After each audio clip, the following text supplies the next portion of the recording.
Hey everybody, welcome back to another episode of Colony Drop, a Gundam podcast. My name is Isaac. And my name is Brian, and this is a podcast where we talk about anything and everything related to the Mobile Suit Gundam franchise. From the anime, to the music, to the models, to the OVAs, to the movies, you name it, we do it all. And today we're talking about something very special. We're talking about the latest news. We got the big scoop, right Brian? That is right. There was a plethora of new information released about the new Gundam anime series called Mobile Suit Gundam: The Witch from Mercury. This will begin airing in October in Japan, and apparently there will be international simulcasts, Isaac, so hopefully we get same day or next day-ish subbed releases somehow. That should be fun. Yeah. So what do you think, Isaac? It's been a long time since we've really had one kind of on the air. I guess the last real one was Iron-Blooded Orphans, right? I mean, there were a few of those build series and battle-log type shows, but not a real new series, you know? Yeah, absolutely. I'm excited. I think we both are. And is it me, Brian, or does this series have like an energy about it? Right? Like there's sort of an alluring mystery to this enigma, the witch from Mercury. I just sense something with the anime style, with the early images I'm seeing. I think fresh is a good way to describe it. I hadn't thought of that, but that makes sense to Yeah. me. It definitely seems younger, not in the sense that it's for young children, but in the sense that it feels a little bit different and new. Yeah. Could be because of the mention of Mercury, right? We don't really generally branch out to that many different planets. I mean, Mars was in Iron-Blooded Orphans, but beyond that, we don't go around the solar system too much. So maybe is that part of it? And then plus you got the female main character. Yeah, that's a first, right? It's got a lot going for it. Also, just going by the art style, I know this is kind of hard to go by and say this, but it looks like it's going to be a fairly serious Gundam political type intrigue story. And by that I mean there's going to be a lot of, different factions that have different goals, and they'll be competing and fighting. It's not going to be like Build Fighters Try or G Gundam. It's not going to be like Gundam Age, which was a little bit more of a junior high Gundam almost. This looks like it's there's Megacorps, there's factions, we're in space, fighting, go. Yeah, when I read the line about corporations, I was like, Isaac's going to love this. Oh, yeah. I love me a good Megacorp in sci-fi. I mean, who doesn't, right? Like, it's, they're kind of like the routine villains. Like, oh, here they come. Yeah, this is going to be a good story. So speaking of story, Isaac, why don't we just launch into the story here? So listeners, we've had, as you're probably aware, if you're a Gundam fan, there's really not been much information about this show for the last, 6 months, Isaac? We've just had a title, and then they released that teaser a few weeks ago, which was very short. The teaser was essentially an image. It was like a year ago when we first heard about it, and all we knew was the poster art. Then the teaser came out 2 weeks ago, something like that. Yeah. But it's 2 seconds. Yeah, so finally we got some more information about the story, the staff, the characters, the mobile suits. So we're going to talk about all of it, kind of our thoughts, our speculations. I was trying to sum up what this episode is going to be, Isaac, and what I decided it would be is a bunch of very irresponsible judgments, speculations, and predictions about a show that we know barely anything about. Pretty much. We're grasping at straws in the dark, right? So come along with us. Grasp with us in darkness. So, Isaac, the details of the story is pretty short, but it's a lot more than we had before. It's short enough to read, so I'm just going to read it. Sure. So we start in the year Ad Stella 122. So right off the bat, Isaac, we're in a new timeline. Well, none you see.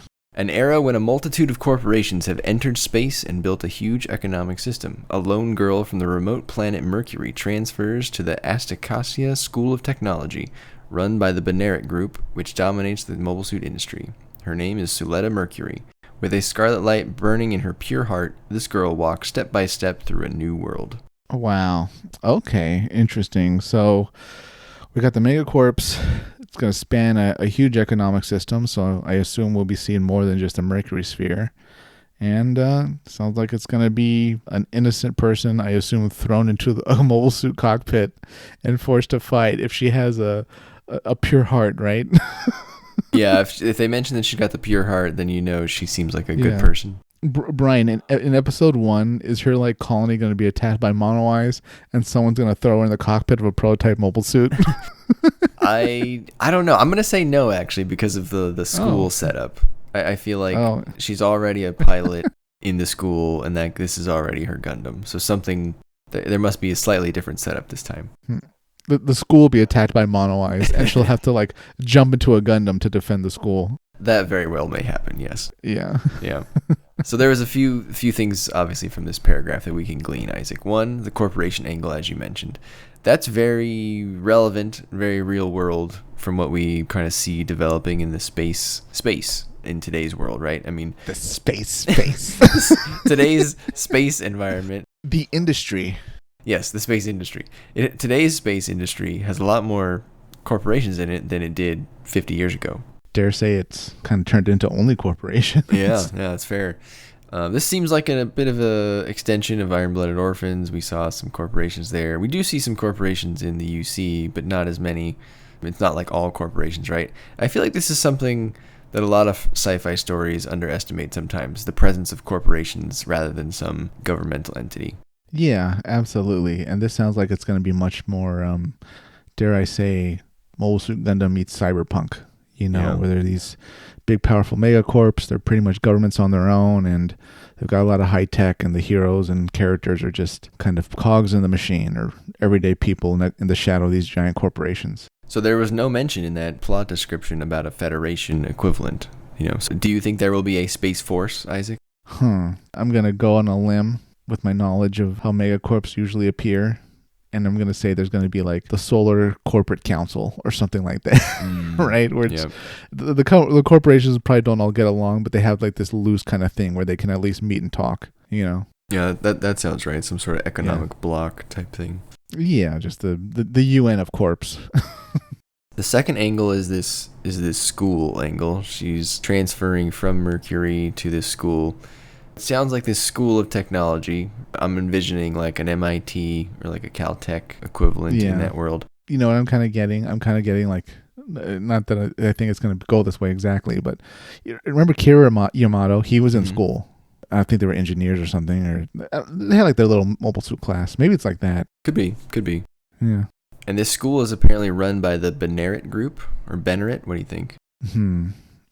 Benneret group. Benneret. Okay. The Benneret group. Uh-huh. And they apparently dominate the mobile suit industry. So maybe they're the lead mobile suit producer or something like that. Mm-hmm. But if you read the character descriptions, it appears, Isaac, that there are factions within the Benneret group. And it sounds like those factions are going to be a little bit like Harry Potter houses, because it says these characters belong to the Jaturk house or the Grassley house. So what do you think about that? Is that the vibe you got, or am I like off on an island here? No, it's very Dune/Game of Thrones, right? Now that they're bringing in houses, right? Mm-hmm. Yep. So maybe these will be the factions. What house are you in? Oh, I'm in such and such house. Well, they have a rivalry at their school because they're both students there, but they're still loyal to their house at the end of the day. Another thing is this description describes Mercury as a remote planet, which, I mean, obviously it's remote, it's far. But I also feel like we can infer that it's not full of life / completely colonized. So I'm perhaps thinking more along the lines of the Jupiter sphere in the Universal Century, except without all the fascism. Yeah, without the insane totalitarian government that puts North Korea to shame. You raise a good point. My minimal knowledge of astronomy, I would assume that we'll hear some setting and background information, some lore setup that says, our group of colonies can only stay in the shadow of Mercury, otherwise we'd burn up. Right. And that way it'd be like, okay, that makes sense why their colonies look this way, or why their colonies only stay on this side of the planet, because it would be foolish to take that dose of radiation and heat, by getting on the other side of Mercury and just getting blasted by the sun. So maybe their colonies will be kind of dark, but like very well lit on the inside, something like that. I don't know. No, I think you're exactly right. I don't think it would have described it that way if it was just bustling and Mercury was full of people, right? Mercury is 750 to 850 degrees Fahrenheit on the sunny side per Google. And then the nighttime plummets to negative 350 or so. Wow. Okay. Yeah, not very hospitable, and it's obviously a harsh environment. So I think you're right that we're probably going to have to get some sort of lore, built in at some point. Probably not in the very beginning. I'm sure Mercury will remain a mystery for quite some time. Perhaps the mid-season finale, Isaac. That's when all the good stuff comes out. But the other thing to note, not only did it describe Mercury as a remote planet, but it also said that she transferred from Mercury. That's a big transfer, Isaac. Moving something from Mercury to Earth, that takes a lot of effort. So I'm going to guess that not everyone can do that. Why did she transfer? I think that'll be the backstory there. Was she running from something, perhaps? It had to have been pretty serious to go all the way from Mercury to Earth. Maybe she doesn't know what she's running from. Maybe someone, transferred her for a particular reason. You think she's some type of new type or special abilities? That's why she's called the Witch from Mercury. I assume by her classmates, by the bullies in her class, I assume, right? Absolutely. I think there's no other reason to be labeled a witch other than having some sort of other or special powers, even if they are perceived rather than real. Yeah, if their school is all about tech and mobile suits, I assume she's going to get in the cockpit at one point and do something that like no one's able to do. So agreed. I'm sure her friends will be like, wow, that's pretty awesome. And then the enemies at the school will be like, oh my God, she's a witch and has to be destroyed. So I agree with you. It sounds like it's going to be a fish out of water tale. Yeah. Take person A from place A and move them to place B. So the other thing I noticed, Isaac, before we move on to staff and characters here, but when I was looking up Mercury, and I'm sure I'm not the first one to notice this, so if this has been brought up before, I apologize. But when I was searching Mercury, the symbol for Mercury came up. The symbol for Mercury is almost the exact same as the symbol for Venus. The symbol for Venus is the female symbol, the little circle with the cross underneath it. Okay. The symbol for Mercury is the same symbol, but with two little horns on the circle. They look like little devil horns. Huh. I think that could be the inspiration for the witch for Mercury. If you look at it, it looks like a witch symbol. If you have no idea, about what it means, you would think it's a devilish female. It's a symbol from the forces of evil. She must be burned. So that's my thoughts. I'd be curious if other listeners, if you've noticed that or if that's been brought up somewhere else. But okay, so Isaac, that was the story we were given. Beyond that, we also were given the staff. Listeners, I'm just going to say I'm not going to pronounce any of their names because I'm going to butcher all of them, and I don't think they deserve that. So, Brian, you must say their names as a sign of respect to our Japanese listeners. God and you damn must it. do it in a Japanese accent. Kobayashi-san. There's a few that I can pronounce. I'll pronounce we could do Hiroshi Kobayashi. yeah. So the director is Hiroshi Kobayashi, who directed something called Dragon Pilot, Hisone, and Masutan. I'm probably pronouncing that wrong, as well as Kiznaier. I've not seen either of those, Isaac. Have you heard of those? I haven't. So if listeners, if you've seen those, I'd be curious on what your thoughts are. No, I haven't. And if there's any comments of, how can you be an anime fan and not seeing that? Please understand that, that Brian and I don't exactly have the massive amount of time we did when we were younger to watch endless amounts of anime, and there's just so much anime to watch already. So we can't see everything, even if it's world renowned. Right. That's exactly right. I would love to watch everything, listeners, but yeah, I mean, I pay for Funimation, but like I know I'll never watch even 10% of what's on there. Absolutely. I'm still behind on like Attack on Titan. I started watching that like when it came out, 7 years ago. So clearly I'm not up to date. I know. I'm trying to. It's finished, so I need to catch up. And then there's always time, like you want to rewatch something, then it's like you can't even get to something that's new. But anyways, right. I digress. Yes. The assistant director is Ryo Ando, who looks like worked on Interviews with Monster Girls. It's probably not something that would have been in my queue, but perhaps someone out there has seen it. You never know, Brian. Probably the most interesting one to me, Isaac, is the series writer. The series is going to be written by Ichiro Okauchi? What do you think on that one, Isaac? Ichiro Okauchi. That's way better than what I did. That's how you pronounce it. Okauchi-san. So he wrote a very famous series called Code Geass. That was a big hit. That show is loved in anime fandom pretty heavily. I'll be honest, I watched the first few episodes of that show and I stopped watching it. Couldn't get into it. That said, I know a lot of people love it. Have you ever seen that show, Isaac? Or at least heard of it? Yeah. I know vaguely a little bit about it. Oh, God, we sound like such terrible anime fans. We do. I know vaguely a little bit. What's an Evangelion? I know a little bit about it, but yeah, I haven't actually seen the whole thing, which isn't really a good excuse because the series is done. So you should be able to power through it sometime. That one might be on Funimation. I'd have to go check, but I assume it is. Yeah, I assume that was the top of the Funimation's list when they were putting together what content to actually license. Yeah, that one. I mean, it's very famous. So if you like Code Geass, which I think a lot of people do, and you like Gundam, you should be pretty stoked that this person is involved. In terms of character design, we've got an illustrator whose name is Mogumo, who I think is a man. So I'll stop there, Isaac, for a moment before we get into mecha design, but I want to point out that I believe the director, the writer, and the main character designer, or at least the original character designer, they're all men, I think. Maybe not Mogumo. It was hard to find info on this person, but the other two are definitely men. That's a little surprising. I thought maybe they would choose a female with the female main character.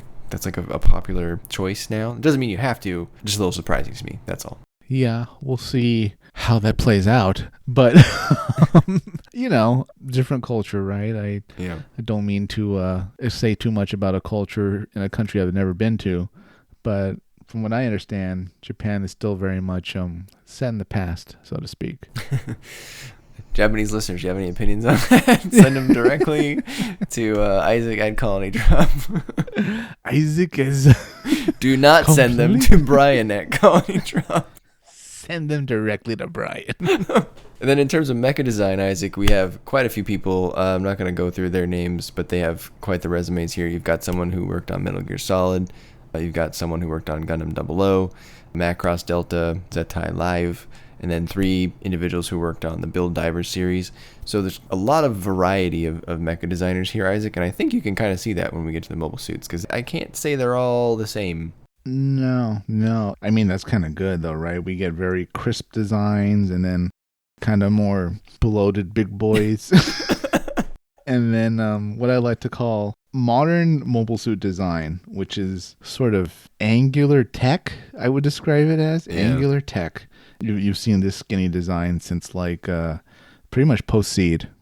Yeah, in 00, I think it started with the flags, right? Oh, yeah, 00. What else? Even in Iron-Blooded Orphans, there were a lot of this type of design. My issue with it is that it's almost generic mecha to the point where you don't see it as something wholly Gundam. But you know what? I'll save my actual opinion for when I see it. Yeah, there you go. You got to see it in action, right? Yeah. So, Isaac, we also learned a lot about the characters in this show, or at least some of the characters. I'm sure this is not all the characters, obviously. Yeah. So, if we start at the top and go down, our main character, as mentioned in the plot synopsis, was Suletta Mercury, and she pilots the Gundam Ariel. So, first reactions, Isaac, to our image of Suletta here. Brian, she has the same hair color as Amuro Ray. Oh, might be a little brighter, no? Oh, come on, give it to me. You might be right. You might be. Don't fight me on this. Are you kidding? We're arguing over shades of red, shades of copper. I think you're right, though. I see that. I see your point here. I did not even think about that. Yep, she's a little Amuro Ray from Mercury. A little messy, too, just like Amuro's hair, right? You know, Amuro was not the most kempt person. No, just hanging around in his underwear when Frau Bo come over and all that. There should be a side story called Fraternizing with Frau. And it's Fraternizing? What is she, the enemy? Just, get the alliteration in there. Oh, boy. I'd recommend getting rid of that ponytail because, in combat, the enemy can grab anything. So just be careful. What I can tell from her also is she is dressed wholly different than the rest of the characters that we see. Like, she's in completely different colors, a different type of uniform.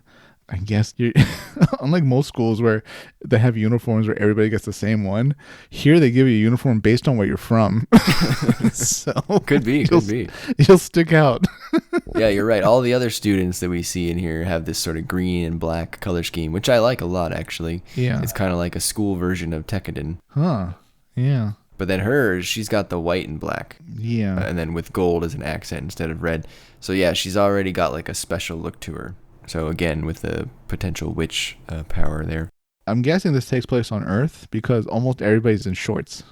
Agree, yeah. It seems like it has to be Earth-based or at least somewhere not Mercury-based. The school's in a part of Earth that's fairly warm where you'd want to be in shorts. The open boots don't seem very functional, but my wife said they look super comfortable. So I did some very scientific research again, Isaac. I got the one female that I have access to. Of course. I said, do you like this character? And I read her the character description. Her character description basically says that, she's transferred here and that she lacks communication skills. My wife said, it looks like she's going to be a whiner and be helpless. Her shorts are stupid, but her hair looks like a warrior, and her boots look comfortable. So very valuable feedback, as you can tell. Yeah, perfect. I mean, for all we know, the boots, that's how they do it in Mercury. That's all the style over there. Let's talk about the lack of communication skills. I'm not excited for another protagonist that lacks communication skills. We've had this sort of in spades, and I don't need it again. We just had Mikazuki. Yeah. Now I'm thinking this is going to be more like the girl Mika and less like a Karen Joshua or a Haman.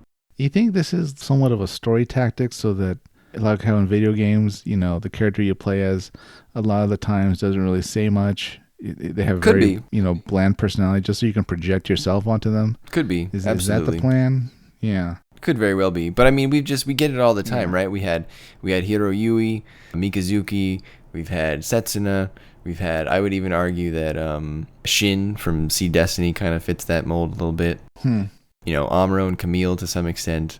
I don't know. I feel it's a little overdone, but we'll see. Yeah, I'll give them a little bit more credit and say that this is how she starts. Very timid, weak communication skills.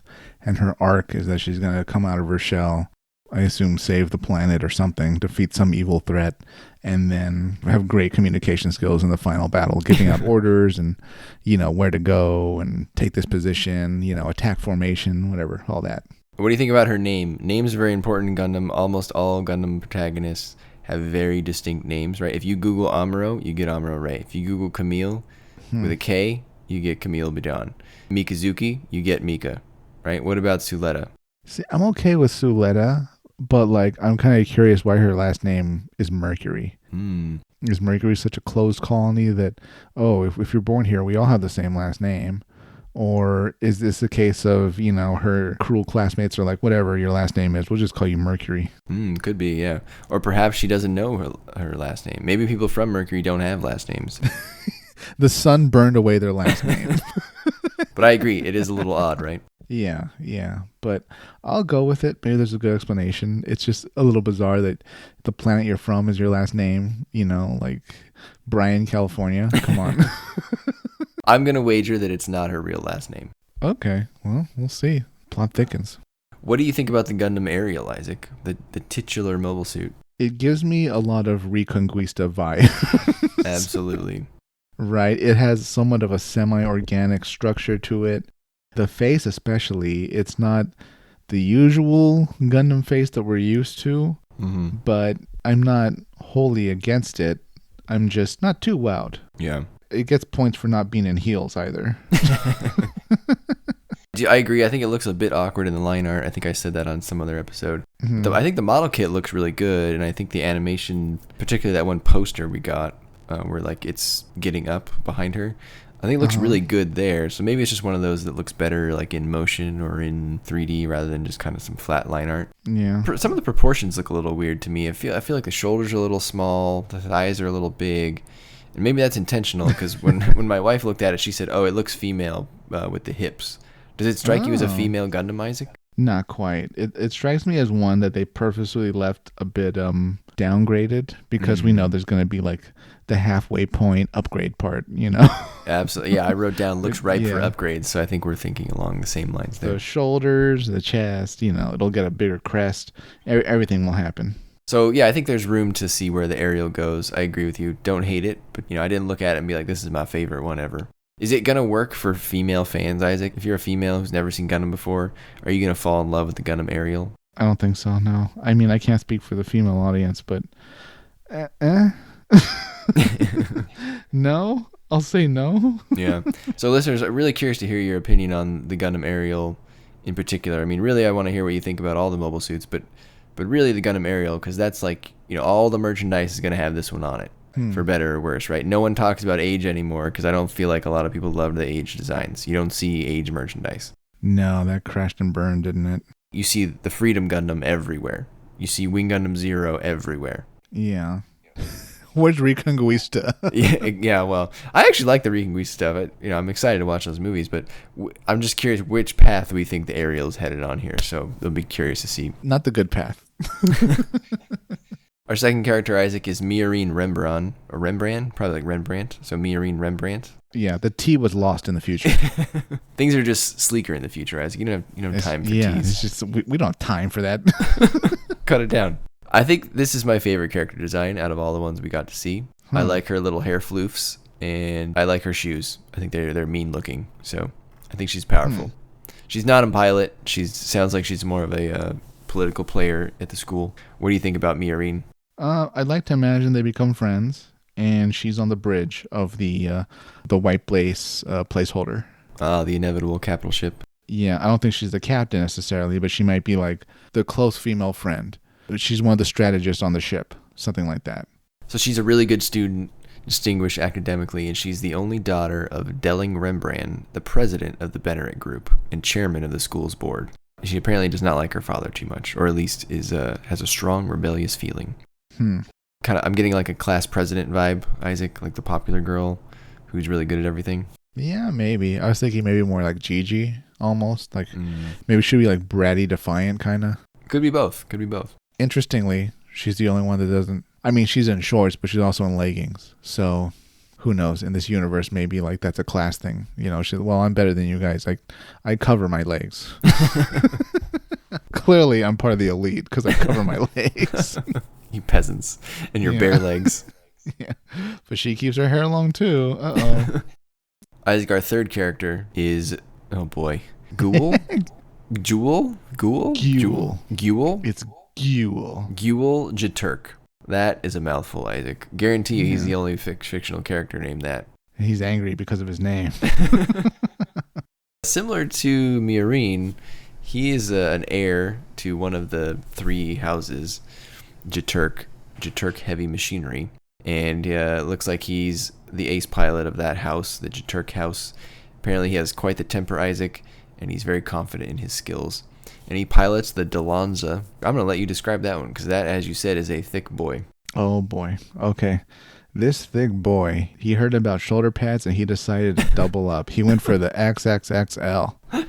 And he's a flamboyant guy, so he said, you know what? I want my mobile suit to be magenta. And then after it was done painted, he said, I don't think this is enough. I think I need a massive feather on my head. So he put a massive feather on the crest of his mobile suit. And this thing is just, it screams loud. It screams either I'm an ace or I'm clearly in command of my own squadron. Yeah, so I mean, supposedly he's the ace of that house. The proportions on this are pretty wonky, Isaac. The torso is really big. The legs are too short, and the shoulders are huge. Yeah, it doesn't have like Dom bell bottoms, but it's got like these kind of big thigh calves. Yeah. What also kind of throws me off is, what do we call this? The groin guard, the cod piece of the mobile suit. It's like oversized. It is. It's got a lot going on. Maybe he's compensating, you know? Maybe, yeah. Just looking at the back, this clearly has some type of heat weapon or something like that, right? It's got these two swords, so. Those two sword things do look pretty intimidating. And then he's got, you know, if you look at his hair, he's got this sort of pink swath of hair amongst all of his brown hair, which I think goes with the feather on his suit, right? Yeah, he wants people to know it's him. So, Brian, just looking at his face, like, good guy, bad guy? I think he's a angry good guy. Yeah, okay. He'll be like the reckless brother on the ship, right? Yes, agree. Okay. In combat, he's a cannon, but like a loose cannon. Yeah, he's a rhino that you just let go. He'll interrupt the strategy meeting. My first thought on him, Isaac, was actually that he looks like Andrew Waldfeld in his angsty teenager phase. My wife says he looks like a frat bro. Oh, yeah, especially the way he like carries his jacket. Like, yeah.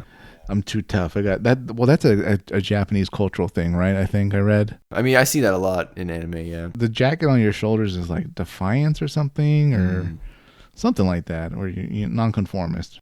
Next, we move to another house, another faction, the Pale House, which I believe is from Pale Technologies. I don't know. What do you think? Peel? I'd say Peel. Okay, Peel House or Peel Technologies. This person's name is Elon Saris, and he pilots the Gundam Ferrict. Isaac, sounds like he is a top pilot. He's very solitary, and I think the most important part of his description is he does not open his heart to anyone in the school, and he has an interest in Suletta. What does that scream to you, Isaac? I mean, he might be the villain. I don't know, or one of the villains. Is he our Char? I think the next character might be actually Char, but Oh, okay. there could be some type of subversion. We don't know yet. See, I don't know if this is going to be like the case of like the friend on the ship who like had feelings for her the whole time and he's like really introspective, or he really is going to be the Char and, Peel Technologies is going to be the villain behind the whole thing. His look reminds me a little bit of McGillis. He's very pensive. I feel like he's hiding something. Yeah, very intelligent. Yeah, the Gundam Ferric, it looks evil. It looks very Zone of Enders. This is your one, right, with the modern design. It's got the slim waist, the big stilettos. Oh, God, the spindly legs, spindly arms. The red little details are... sinister. Yeah, very sinister. I agree. That's perfect. In a game, those will be like flashing red, and you have to shoot those. There you go. What I don't like is the face, though. Once again, we have a case. I'm not my own traditionalist, but you look at the face and you don't think that's a Gundam. You just look at the face and you think that's a mobile suit. Yep, fair. It doesn't have the distinguishing Gundam look. Agree. It definitely reminds me more of McGillis's, those other suits that he used in Iron-Blooded Orphans, the ones that were not Gundams. Yeah. And extrapolating what I can from Peel House and Peel Technologies, I'm guessing their faction is all about ranged weapons because I don't see a single handheld weapon on his mobile suit. Good point. Did not notice that. Yeah, I don't see any beam sabers unless he's hiding them somewhere. Yeah. He's also the only other character besides Suletta that has a Gundam. For right now, anyway. Oh, boy. We know we're going to see more than one, but for now, yeah. So maybe he will be the rival. The last character we got a little insight into is Shaddiq Zanelli, who is from Grassley House, or Grassley Defense Systems, the third house of the factions. And he pilots the Michaelis. I like this guy's design. I think he's cool. He's little curvy sandals. He's adopted, right? I think from the Grassley CEO. Yeah. I got red flags everywhere. Okay. He's dressed so different. He's got like poofy pants. Yeah, he does have poofy pants. Never trust anyone with poofy pants, listeners. I'm big on pants. Like, fans, if we ever meet and stuff, like at a convention or something, I'm going to look at your pants. So you'll be sized up and I'll be like, I can't trust this guy. If they're too poofy, you go to the back of the line. This man's got too much pant going on. He's blonde like Char, Brian. He's blonde like Char. And don't let the look on his face fool you. There's something else going on with this guy, with him being... I'm sure this whole adopted thing will be revealed that, like, oh my God, he was actually from Mercury too, and he's going to get revenge on Earth for Mercury. Yes. And then, like, he's going to be the final villain. Something's going to happen. So that was my other thought for another reason we'll get to here at the end. But I think you're supposed to think Elon is Char, but Shaddiq is probably Char. It's a bait. It's bait for the audience. What do you think about the Michaelis? I like this one. This one's my favorite one. No. No. I don't care for it. It's very Zone of the Enders kind of looking thing. It looks interesting. Like it actually looks like it's high tech. Like maybe his faction, his house, maybe they're all about energy weapons or something. Because it looks like he's only built for energy weapons or something, right? Yeah, I don't see a gun. I see what looks like maybe a shield or an arm cannon. And then on the other side, some type of beam has to come out of that gauntlet thing. Oh, perhaps, yes. Perhaps a gauntlet saber, something like that. So maybe their house went all in on energy weapons. The only thing I don't like about the Michaelis is the feet are too small. Those tiny little heels. Yeah, those aren't going to get it done. Those dainty little house slippers. Those are space feet, Isaac. Those aren't land feet. No. Well, maybe this was an animation choice because they really wanted like the shoulders and upper body to really, bloom as you go up. But yeah, and I'm not a fan of the colors either. It's eh. I think it looks cool. I think it looks like a knight kind of thing, like a knight in armor. Yeah, I'll give it that, yeah. So I can dig that. So the last thing we learned, Isaac, is that there is going to be a prequel episode called Mobile Suit Gundam: The Witch from Mercury Prologue. Very creative there on the name. It will premiere on July 14th, so pretty soon, about a month away, at an event called Gundam Next Future Link the Universe. It's an event held at the 4 different sites where the life-size Gundams are. It sounds like that'll be aired there. I'm sure hopefully they put it online or something after that. And there will be 2 different mobile suits in that, Isaac. Did you notice that? One of them is the Gundam Elfrith, and the other has a terrible name. I'm going to let you go. I'm going to let you get first pass at that one. This is clearly from Shaddiq Zanelli's house, Grassley Defense Systems, because it's the identical color scheme to the Michaelis mobile suit. Mm-hmm. And once again, Brian, this thing has No visible weapons that I see, so I assume it shoots lasers from some parts of its body or beam weapons. And this is the Beguir. Agree on your observation there. So I think that lends more credence to your Shaddiq is Char theory. Yeah. Because the Elfrith clearly is or is related to the Gundam Ariel. Yeah. And the Beguir Boo is clearly or is or related to the Michaelis. Yeah, I'm assuming the houses, we're going to be, looking at a mobile suit, you're going to instantly be able to tell what house it's from. Right. You know, and that house has its own approach to combat and defenses and how they design the mobile suits. So we're going to get very defined factions based on the houses, and the mobile suits are going to correspond to that color-wise and also design and weapon-wise. When you look at the Gundam Ariel, does it belong to any one house? Or what do you see in it? I don't think it belongs to any one house. That's a good point. You think, okay. You think we're going to get a reveal in like episode 1 or something? They're like, well, you know, the Gundam Ariel was actually the only joint operation from all the houses to work together and build one mobile suit. Could be, or it could be some rogue faction from Mercury. The Mercury Resistance. Okay. Yeah, one of those two is going to obviously be it. Like Mercury's like, look, this is what we put together out in Mercury. And the other houses are probably like, oh my God. How is this possible? It runs on space magic, space witch powers. Yeah, only a witch could pilot that. Some of our guesses were wrong, though, Brian, because we don't see any references to cauldrons or covens. I know, man. I mean, come on. Yeah, we don't see magic symbols or magic of any kind. They're really dropping the ball, Isaac. This is very much of someone being called a witch, either because of what a beast they are on the battlefield or some other reasoning.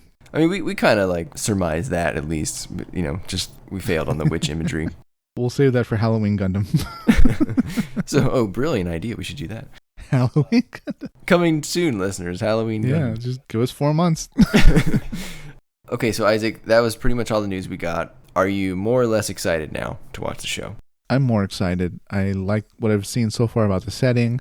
I'm very curious about the houses and how they stick to this kind of rigid approach to their mobile suit design. Female lead character. I'm really surprised at that, and I'm really interested in seeing where it goes. So I'm all aboard. I'll even watch the dub. Just get it to me. How about you, Brian? How you feel about all this? Yeah, I like it a lot. I think what I like the most, Isaac, is that the setting and sort of the setup feels different, right? So, like, if you look at the setup of Seed or Double O, it feels a little samey. It doesn't mean it's a bad show. It just means that it's a little bit similar to what you've seen before. So here, I don't get that sense at all. And I liked that about Iron-Blooded Orphans. I think that's what made it such a good show, was that it was very different. You know, there was no Federation versus Zeon. There was no 5 super teenagers that do something, that kind of thing. So I get that same vibe from this show, and I'm excited to see where they take it. And I think that the setup of this show being a school show, which is something we talked a lot about in our Gundam Wing rewrite, I think that's a good idea if they're trying to get new people into Gundam, which I believe is a stated goal of this series. I think they want young people from all over the world to get into Gundam and enjoy this show. Oh, so it's going to be almost like a Harry Potter Gundam approach, right? Like there's these 4 houses, you know, like there's the Slytherin house, and they're like, they're all, you know, there's like the Gryffindor house, and of course they're all heroes and, you know, good looking. And then there's the other houses that you can kind of forget about, you know, but like they're battling it out the school and all that. And there's going to be a headmaster of the school. Okay. I see what they're doing. Could very well be. Look, all I'm saying is that instead of selling one piece of merchandise with the school's logo on it, now you can sell 3 pieces of merchandise, one from each house, right? You know, you got 3 different logos. What house are you with? I'm with Grassley House. What house are you with? I'm with Peel House. Well, you're clearly with the Jaturk house because they have all the thick stuff. Yeah, I might have to go with them, even though, like, I don't think that the Dilanza represents me very well. It's like, do we really have to go into combat with feathers on our heads? Yes. Thick but showy. Yeah, even I have limits to how showy I can be, though. But sure, maybe it performs great. One thing that's kind of interesting, or maybe not, maybe they'll show up later, but no mono eyes. Yeah, so far, anyway. You think they'll show up later as like... Well, I don't know. I mean, if you look at the Michaelis, that's sort of a mono eye. It's kind of a visor It's not really a mono eye. Yeah, that's just a static screen, though. Yeah. For all we know, there's going to be a rival school, right? They fight like once in a while, and of course they got the mono eyes. Yeah, it kind of looks like the Dom, though. It's got the little cross. Maybe a mono eye will crop up in there. If you see the mono eye right away, you know that he's the guy, right? Yeah, we'll see. No red mobile suit, though. Interesting. At least not yet, It's more woke now. You got magenta. Yeah. It's not the same, though, Yeah. No, there has to be red. It's tradition. Agree. Yeah, I don't know where the red one is. I'm sure we'll see it at some point. Yeah. I will say that the Michaelis would look pretty menacing in red. Yeah, actually. I mean, yeah, maybe there'll be a color change at some point. One thing I'm not expecting from the series, just based on this information, fleet battles. I think will be a very fleet battle-less series. Agree. I don't see any mention of giant fleets here. There's no grand political governmental feud between governments that would have the resources to produce space fleets. I think we might see ships a bit more like we did in Gundam Wing, where they're essentially just moving the mobile suits into space, and or in season 2 of 00. Yeah, the ships almost never fight each other. They just launch their mobile suits and either get destroyed or just go home. Isaac, this is a school show. Do you think we're going to get a tournament arc? I'd hope so. Yeah, I wonder how this fighting is going to play out. Like, are they actually going to be like war fighting, or is it going to be almost like not like G fighter or build fighters, but almost like sparring? Like they're competing technologies, so they always go toe to toe. It's just never to the death. Okay, Isaac, any last thoughts before we turn it over to the listeners? We're excited. We hope it's great. We hope that it was done incredibly well. We're excited for it, and we can't wait to see it. All right, listeners, give us your thoughts on any of the new information that we received, the plot synopsis, the characters' mobile suits. Let us know what you're excited about. Do you think any of our predictions are ridiculous? Do you think we're on the money? Who do you think's the bad guy? Is it Shaddiq? Is it Elon? Let us know. I really don't think it's Guel. Guel? I don't think it's Guel. I'm pretty sure it's Blondie. I'd put money on it. All right, we'll see how it plays out. Isaac, take us away. All right, listeners, before you go to sleep tonight, stand next to your bed, get on your knees, put your hands together, look up at the ceiling, and hail the witch from Mercury. Good night, everybody.